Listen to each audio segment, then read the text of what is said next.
Assalamualaikum warahmatullahi wabarakatuh. Bismillah, alhamdulillah, wassalatu wassalamu ala rasulillah Sayyidina Muhammad ibn Abdillah wa ala alihi wa ashabihi wa mawalah. Yang saya hormati para alim, para ulama, para kiai, Ketua Majelis Ulama Indonesia Kabupaten Semarang, Bapak Kiai Daroji, dan seluruh kiai yang hadir yang mewakili, yang sangat saya hormati Bapak Gubernur Jawa Tengah, Bapak Ganjar Pranowo, beserta Bapak Wakil Gubernur Jawa Tengah Gus Yassin. Alhamdulillah, peringatan Isra Mi'raj Nabi Muhammad SAW bisa kita jalankan dalam kondisi yang mungkin tidak terbayang sebelumnya, bahwa umat akan mengalami kondisi di mana kecerdasan dan pengetahuan akan mengalami peningkatan yang sangat luar biasa. Pengetahuan mengalami peningkatan yang sangat signifikan.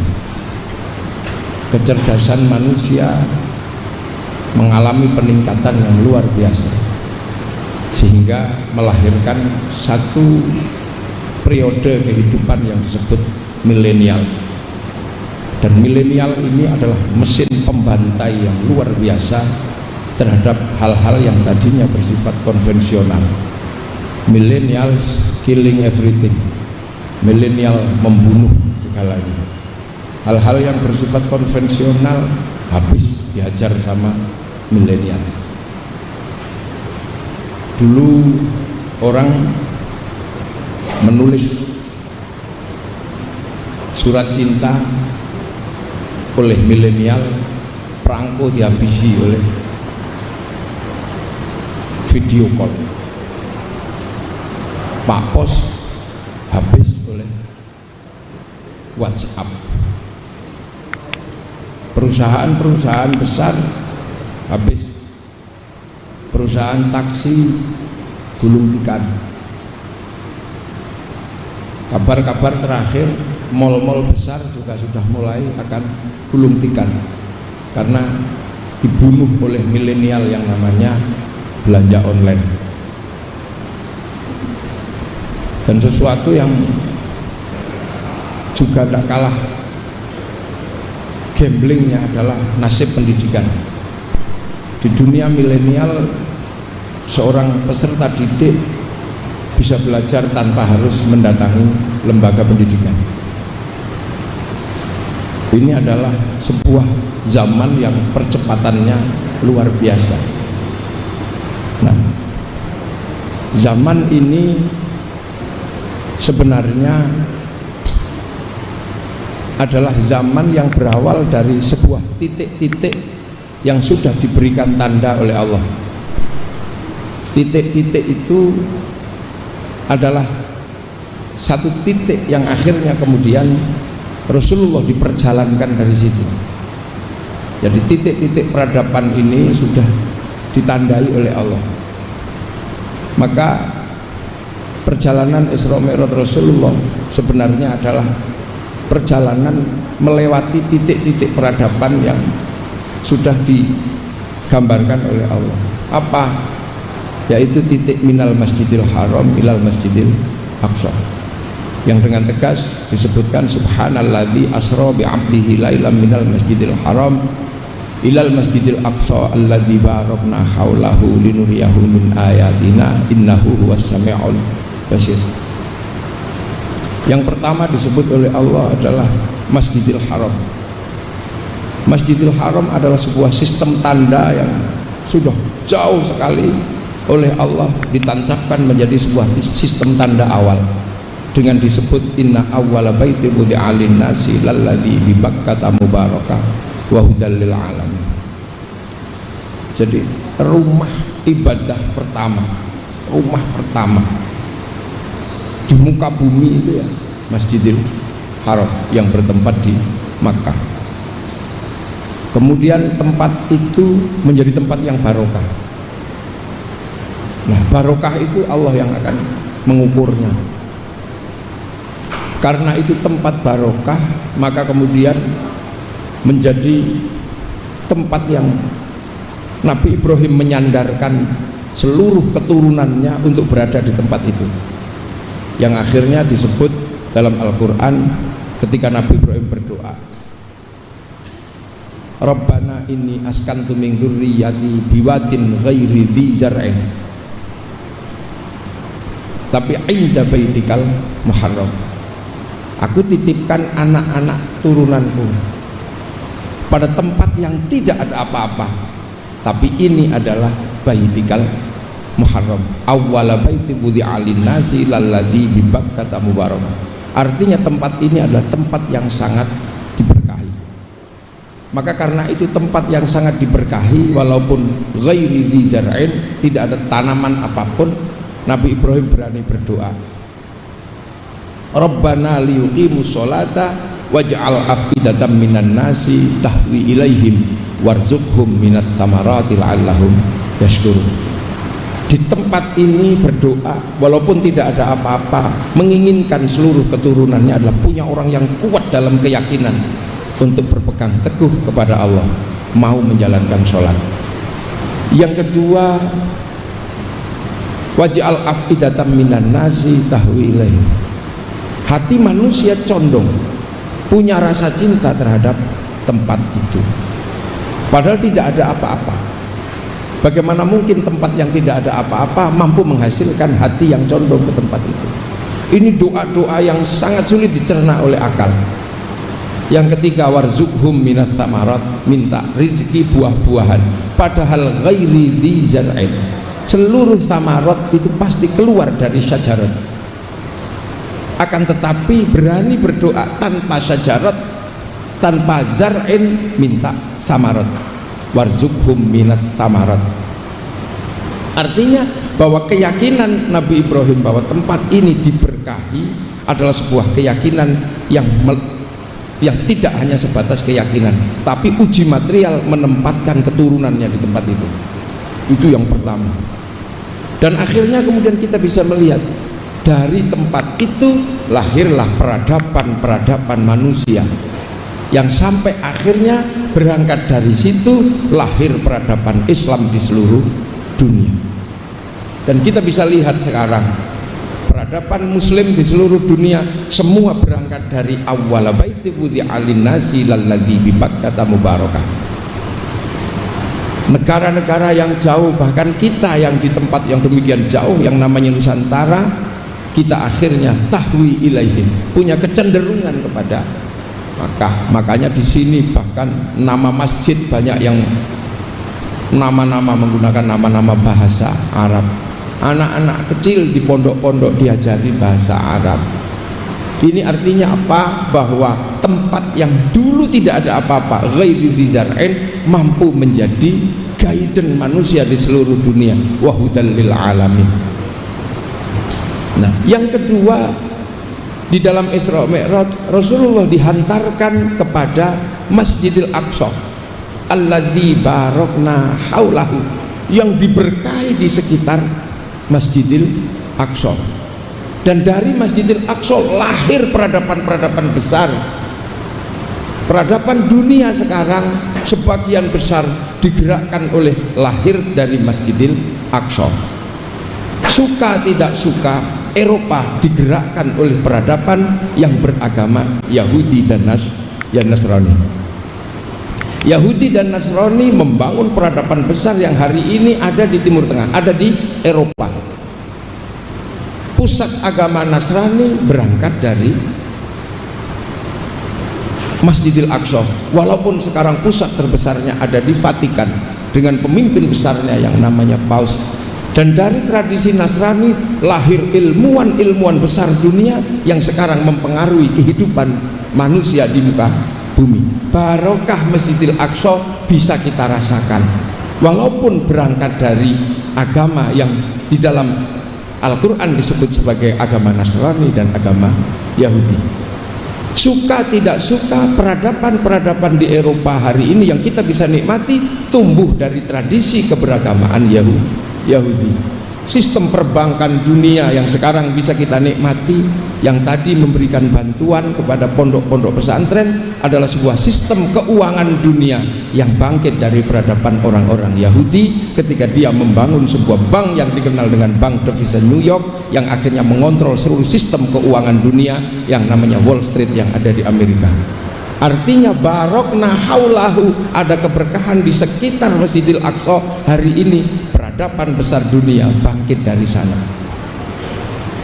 Kaum muslimin bisa pergi haji karena naik pesawat terbang. Itu juga tumbuh dari peradaban yang dari Masjidil Aqsa.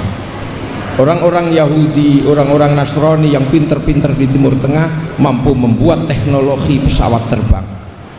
Bahkan sekarang teknologi besar dunia tumbuh dari tradisi-tradisi yang awalnya berangkat dari Masjidil Aqsa alladzi barokna haulahu. Ini orang suka tidak suka.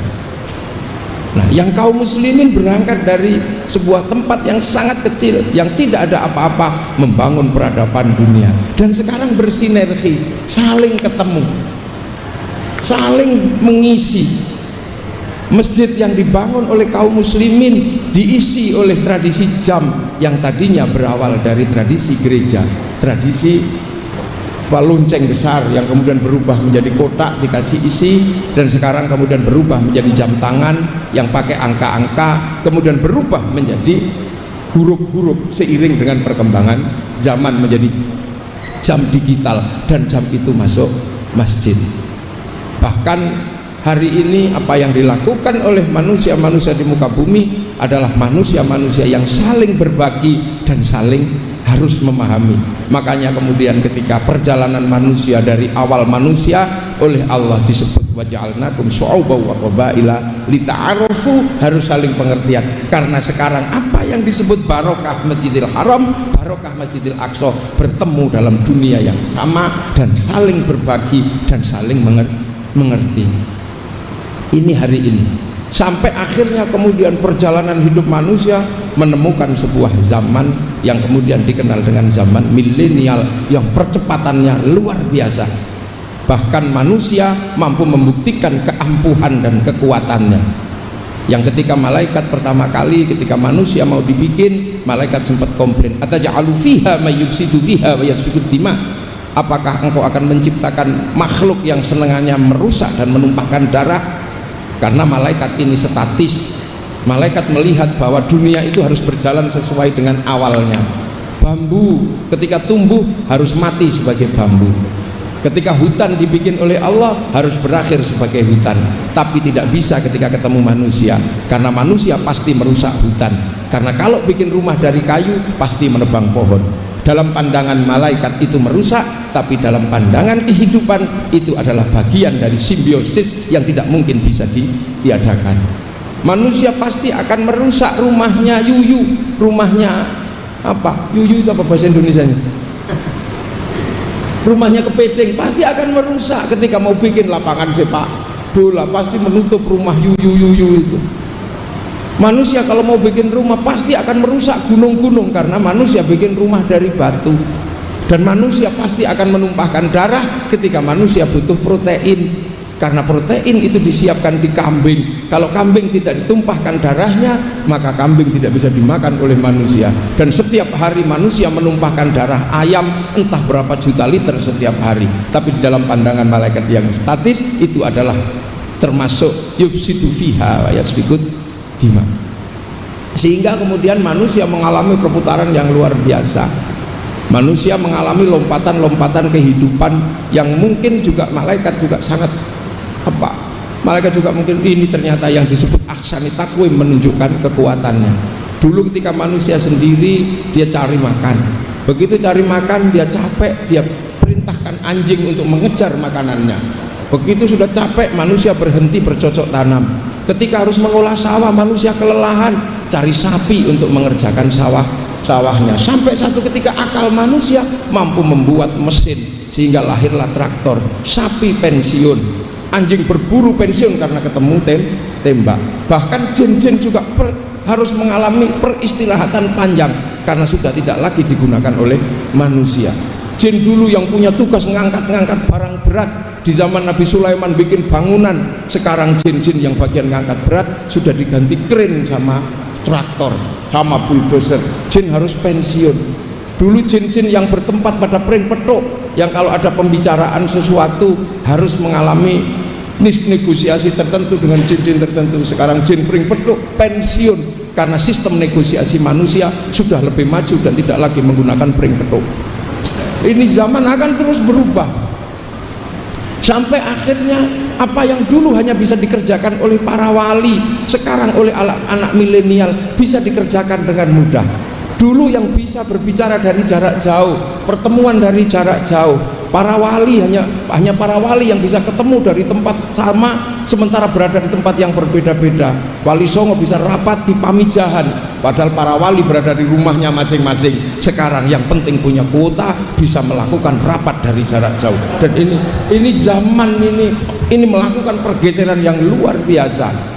Dulu yang bisa mencari barang hilang hanyalah para senayan yang mampu menggunakan piring, kemudian apa itu?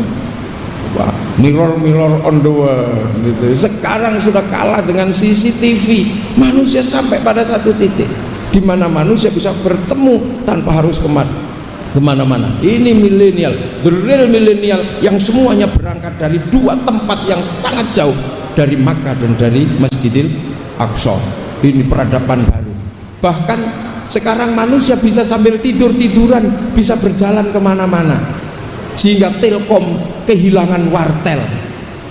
Dulu radio luar biasa Brahma Kumbara, sekarang hilang radio Brahma Kumbara karena orang bisa sambil tidur mampu melihat segalanya dari kamarnya. Anak-anak muda sekarang seperti zaman mudanya Pak Ganjar, nggak perlu harus ke sungai untuk melihat orang mandi. Sekarang di dalam kamar mampu melihat yang mandi seperti apa, bisa dari dalam kamar.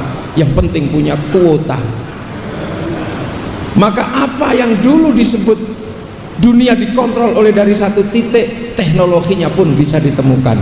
Maka ketika Rasulullah dulu ditanya tentang Masjidil Aqsa, Rasulullah tidak menjawab. Karena apa? Rasulullah tidak memperhatikan pintu, tidak memperhatikan jendela. Maka kemudian ketika Rasulullah ditanya sama orang Quraisy, ya Muhammad, Masjidil Aqsa pintunya berapa? Jendelanya berapa? Maka malaikat kemudian menghadirkan gambar hidup kepada Rasulullah. Dan itu kalau sekarang yang dikenal dengan namanya siaran langsung.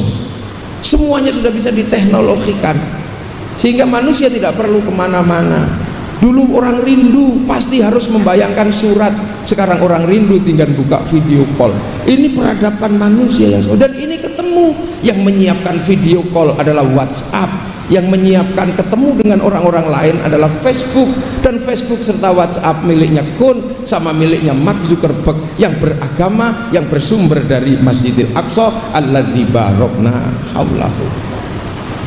Bahkan ketika Raja Saud kedatangan tamu di mana seluruh kaum muslimin mendatangi Makkah, Raja Saud sadar betul tidak bisa menyambut tamu Allah dengan sempurna kalau hanya dengan tenda-tenda. Akhirnya Raja Saud menghadirkan seorang perempuan yang kemana-mana pakai celana pendek dan entah BH-nya tertata atau tidak, namanya Paris Hilton, untuk bikin penginapan persis di depan Masjidil Haram. Ketika orang-orang pergi haji minum air zam-zam kurang dingin, kurang enak, pemerintah Saud memanggil Pepsi, memanggil Coca-Cola, memanggil Sprite.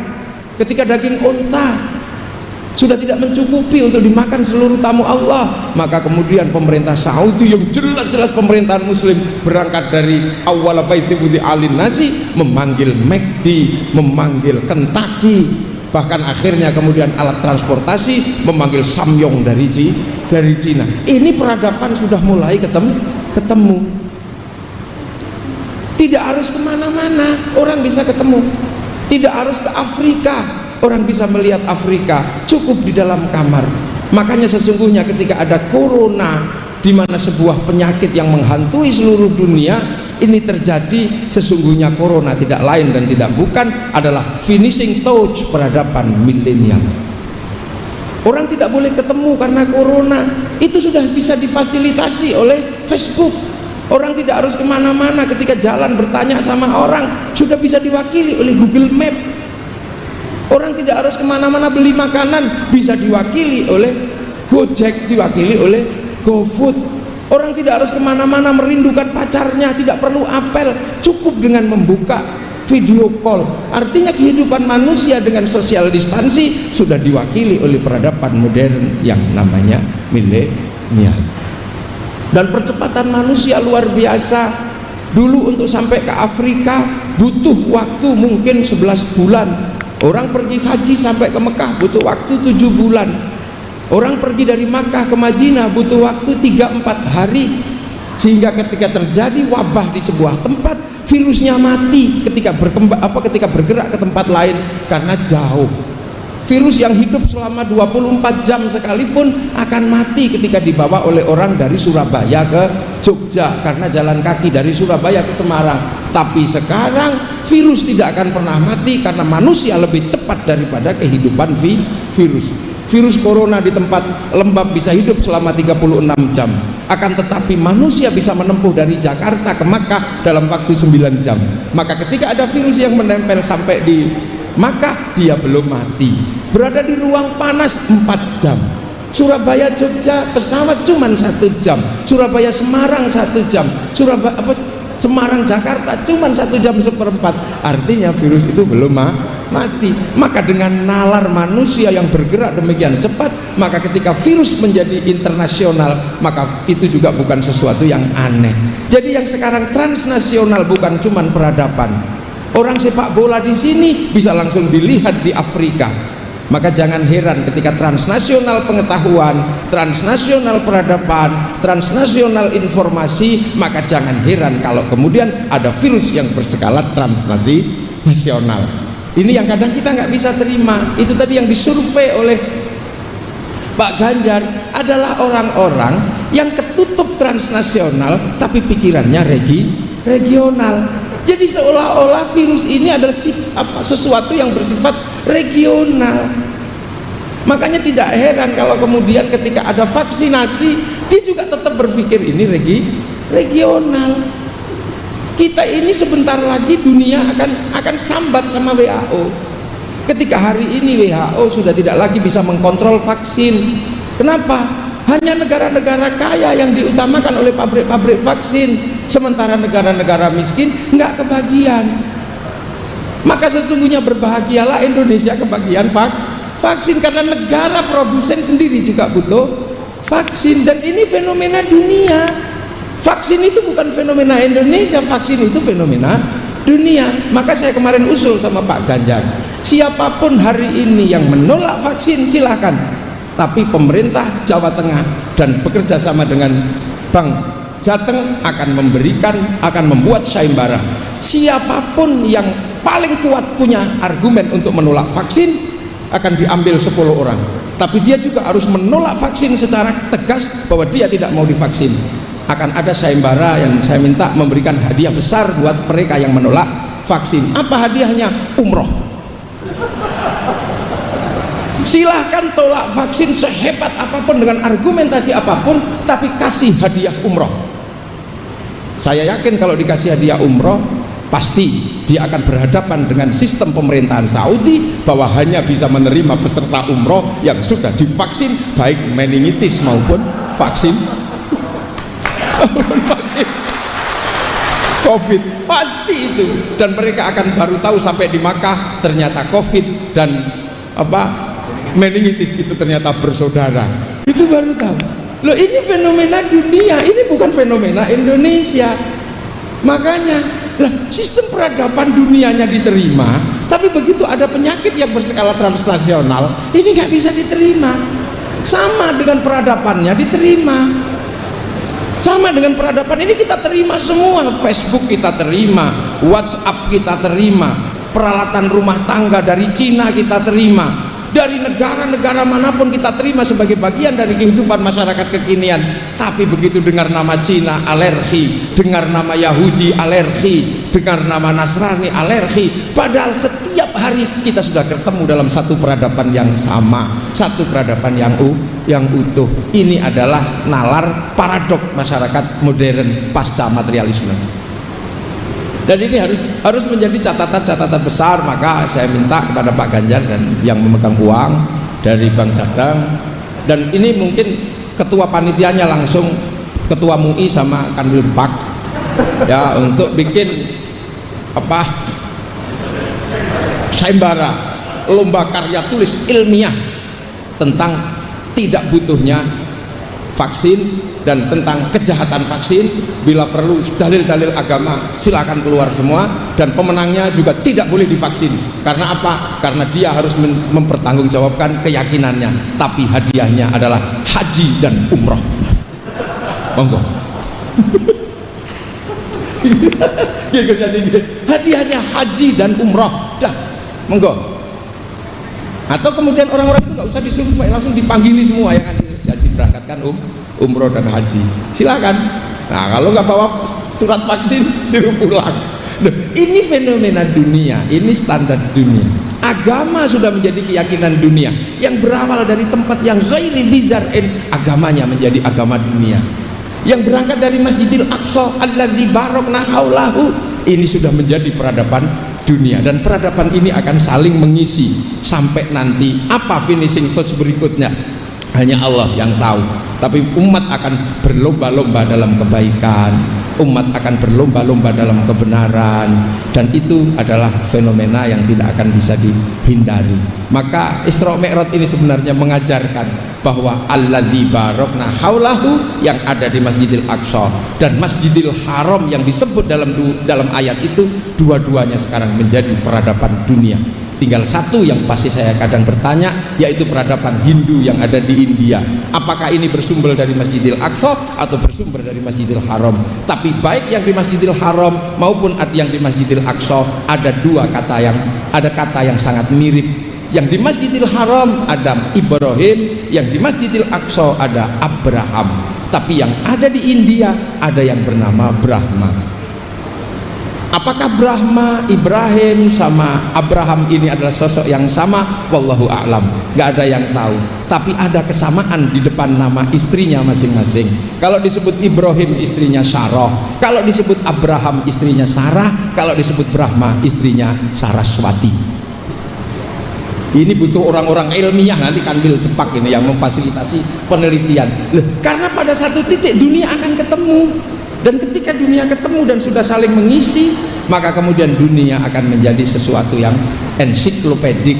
Dunia akan saling mengisi, yang di dalam Al-Quran disebutkan inna fi khalqis samawati wal ardi wa ikhtilafil laili wan nahari la ayatin liulil albab. Jadi setiap peralihan, perubahan dalam pergantian siang dan malam, dalam perubahan langit dan bumi akan menjadi sebuah sistem tanda bagi ulul albab. Siapa ulul albab? Alladzina yadhkurunallaha qiyaman wa qu'udan wa 'ala junubihim wa yatafakkaruna fi khalqis samawati wal ardh. Rabbana ma khalaqta hadza batila. Jadi sampai nanti di akhir kehidupan ini semuanya pasti ensiklopedik, semua binatang terensiklopedi, semua tumbuhan terensiklopedi. Sekarang yang terensiklopedi dalam pengetahuan belum semuanya.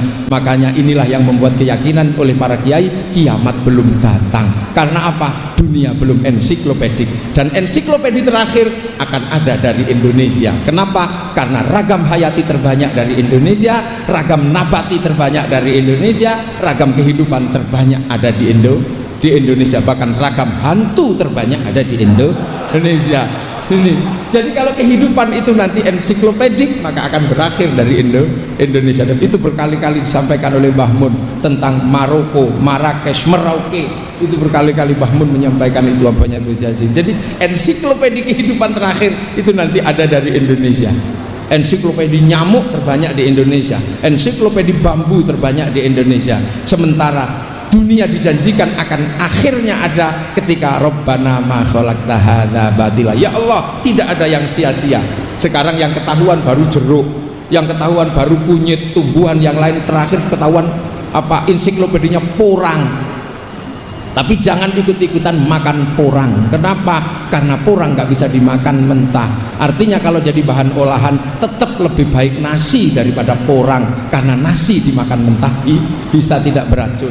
Dulu kita punya minyak kelapa diganti dengan minyak sawit, tetap lebih bagus minyak kelapa. Sebab apa? Sawit tidak bisa dimakan mentah, sementara kelapa bisa dimakan mentah. Artinya kelapa akan tetap lebih baik daripada minyak sawit.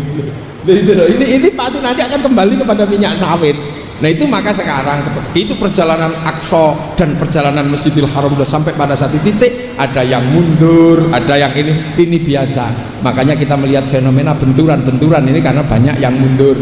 Ini situasi syariat adalah jalan besar, semua orang harus berjalan menuju akhir dengan Al-Quran, dengan Sunnah, dengan ijtihad. Yang nggak punya kemampuan dengan taklid. Tapi ada yang tidak mau itu, tapi kembali langsung pada Quran dan Sunnah. Ibaratnya orang berjalan ke sana, lantas ada yang mundur, pasti terjadi tabrakan di tengah jalan. Makanya bagi yang tidak punya sangu, nggak usah kembali pada Quran dan Sunnah langsung, cukup taklid. Ibarat orang nggak punya uang, gandul truk untuk sampai di perjalanan terakhir. Jadi hikmah Islam ini ketemu ini semua. Makanya sudahlah, nggak ada masalah sekarang. Kita ini berada dalam situasi ini. Yang divaksin itu bukan cuma orang Indonesia, seluruh dunia divaksin. Orang-orang Al-Azhar divaksin, Raja Salman divaksin, presiden yang disebut paling Yahudi juga divaksin, presiden yang disebut paling teroris juga divaksin.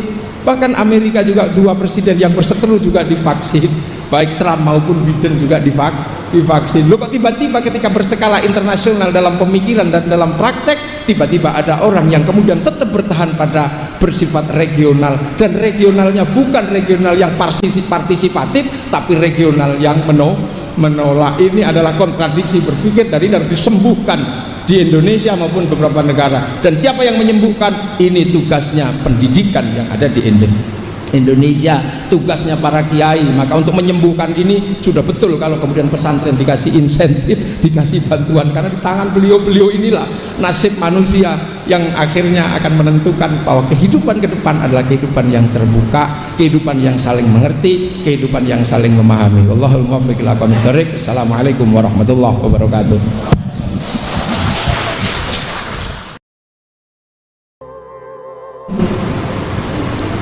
Tidak harus kemana-mana, orang bisa ketemu. Tidak harus ke Afrika, orang bisa melihat Afrika. Cukup di dalam kamar.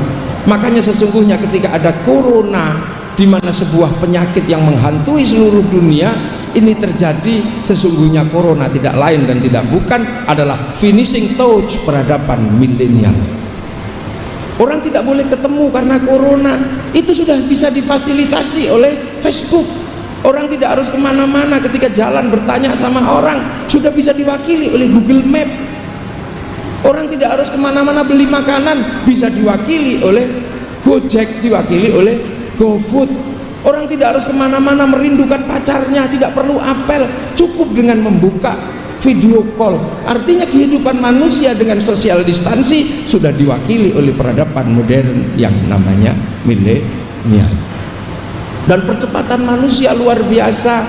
Dulu untuk sampai ke Afrika butuh waktu mungkin 11 bulan. Orang pergi haji sampai ke Mekah butuh waktu 7 bulan. Orang pergi dari Makkah ke Madinah butuh waktu 3-4 hari. Sehingga ketika terjadi wabah di sebuah tempat, virusnya mati ketika bergerak ke tempat lain karena jauh. Virus yang hidup selama 24 jam sekalipun akan mati ketika dibawa oleh orang dari Surabaya ke Jogja, karena jalan kaki dari Surabaya ke Semarang. Tapi sekarang virus tidak akan pernah mati karena manusia lebih cepat daripada kehidupan virus. Virus corona di tempat lembab bisa hidup selama 36 jam, akan tetapi manusia bisa menempuh dari Jakarta ke Makkah dalam waktu 9 jam. Maka ketika ada virus yang menempel sampai di maka dia belum mati, berada di ruang panas 4 jam. Surabaya Jogja pesawat cuma 1 jam, Surabaya Semarang 1 jam, Semarang Jakarta cuma 1 jam seperempat. Artinya virus itu belum mati. Maka dengan nalar manusia yang bergerak demikian cepat, maka ketika virus menjadi internasional, maka itu juga bukan sesuatu yang aneh. Jadi yang sekarang transnasional bukan cuma peradaban. Orang sepak bola di sini bisa langsung dilihat di Afrika. Maka jangan heran ketika transnasional pengetahuan, transnasional peradaban, transnasional informasi, maka jangan heran kalau kemudian ada virus yang berskala transnasional. Ini yang kadang kita nggak bisa terima. Itu tadi yang disurvei oleh Pak Ganjar adalah orang-orang yang ketutup transnasional tapi pikirannya regional. Jadi seolah-olah virus ini adalah sesuatu yang bersifat regional. Makanya tidak heran kalau kemudian ketika ada vaksinasi dia juga tetap berpikir ini regional. Kita ini sebentar lagi dunia akan sambat sama WHO. Ketika hari ini WHO sudah tidak lagi bisa mengkontrol vaksin. Kenapa? Hanya negara-negara kaya yang diutamakan oleh pabrik-pabrik vaksin, sementara negara-negara miskin nggak kebagian. Maka sesungguhnya berbahagialah Indonesia kebagian vaksin, karena negara produsen sendiri juga butuh vaksin. Dan ini fenomena dunia. Vaksin itu bukan fenomena Indonesia, vaksin itu fenomena dunia. Maka saya kemarin usul sama Pak Ganjar, siapapun hari ini yang menolak vaksin silahkan, tapi pemerintah Jawa Tengah dan bekerja sama dengan Bank Jateng akan membuat sayembara. Siapapun yang paling kuat punya argumen untuk menolak vaksin akan diambil 10 orang, tapi dia juga harus menolak vaksin secara tegas bahwa dia tidak mau divaksin. Akan ada sayembara yang saya minta memberikan hadiah besar buat mereka yang menolak vaksin. Apa hadiahnya? Umroh. Silahkan tolak vaksin sehebat apapun dengan argumentasi apapun, tapi kasih hadiah umroh. Saya yakin kalau dikasih hadiah umroh, pasti dia akan berhadapan dengan sistem pemerintahan Saudi bahwa hanya bisa menerima peserta umroh yang sudah divaksin, baik meningitis maupun vaksin COVID. Pasti itu. Dan mereka akan baru tahu sampai di Makkah ternyata COVID dan meningitis itu ternyata bersaudara. Itu baru tahu. Loh, ini fenomena dunia, ini bukan fenomena Indonesia. Makanya lah, sistem peradaban dunianya diterima, tapi begitu ada penyakit yang berskala transnasional, ini nggak bisa diterima. Sama dengan peradabannya diterima. Sama dengan peradaban ini kita terima semua. Facebook kita terima, WhatsApp kita terima, peralatan rumah tangga dari Cina kita terima, dari negara-negara manapun kita terima sebagai bagian dari kehidupan masyarakat kekinian. Tapi begitu dengar nama Cina alergi, dengar nama Yahudi alergi, dengar nama Nasrani alergi. Padahal setiap hari kita sudah ketemu dalam satu peradaban yang sama, satu peradaban yang utuh. Ini adalah nalar paradok masyarakat modern pasca materialisme.